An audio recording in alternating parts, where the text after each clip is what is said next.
Bien, on va maintenant voir le sujet en fait des VR objets. Alors, les VR objets, c'est l'inverse en gros des panoramas. Le panorama, on est sur un point fixe et on va tourner donc la tête, la caméra à 360 degrés. Ici, on va tourner autour d'un point fixe, mais à 360 degrés autour de ce point si on le souhaite, à la fois sur l'horizontale et sur la verticale. Alors, première chose à vérifier, on va vérifier toujours pareil ici qu'un héliodon est coché. Voilà, donc là, vous voyez que je vois quelque chose. Je vais vérifier maintenant sur ma vue 2D où se trouve en fait ma caméra. Donc vous voyez qu'ici, on va tourner autour du point rouge. Donc je vais positionner moi le point rouge éventuellement au centre de la scène. Et je vais tout simplement prendre la ligne bleue, vous voyez, du contour, et l'agrandir. Voilà. Donc là pour l'instant, on peut visualiser qu'en fait, au niveau du pas, on a un pas qui est relativement important. Au niveau ici du cercle, donc sur une vue de dessus, on distingue un cercle. Si on va basculer sur une vue de côté, on va distinguer que c'est donc un hémisphère. Ok. On va le repositionner peut-être un petit peu comme ça, voilà. D'ailleurs peut-être un petit peu au-dessus, voilà comme ça.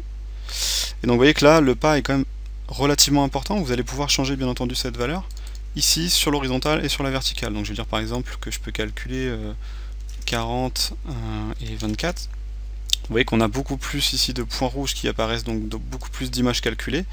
Et on va avoir déjà un pas qui va être un peu plus raisonnable pour avoir quelque chose de relativement fluide quand on va se déplacer sur le calcul final.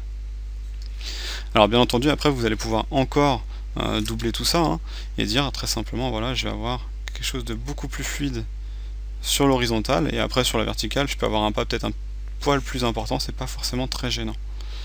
Voilà, l'important c'est peut-être ici l'horizontale pour avoir quelque chose d'assez fluide quand on va tourner autour du modèle.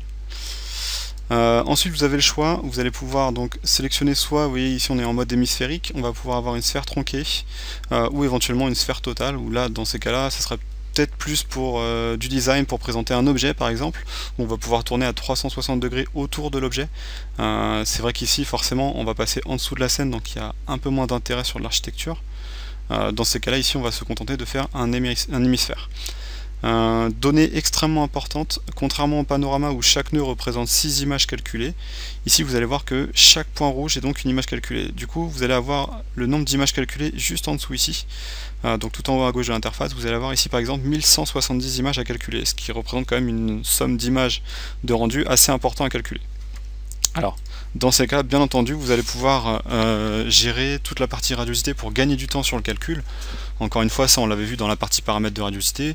N'hésitez pas à basculer en radiosité normale pour éventuellement gagner du temps de calcul sur chaque image, pour au final gagner énormément de temps sur les 1170 images à calculer au final.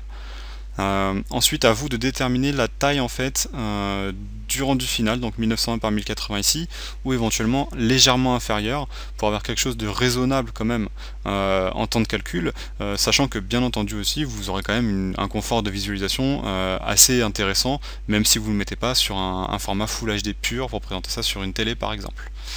Voilà comment fonctionnent les VR objets dans Arclantis.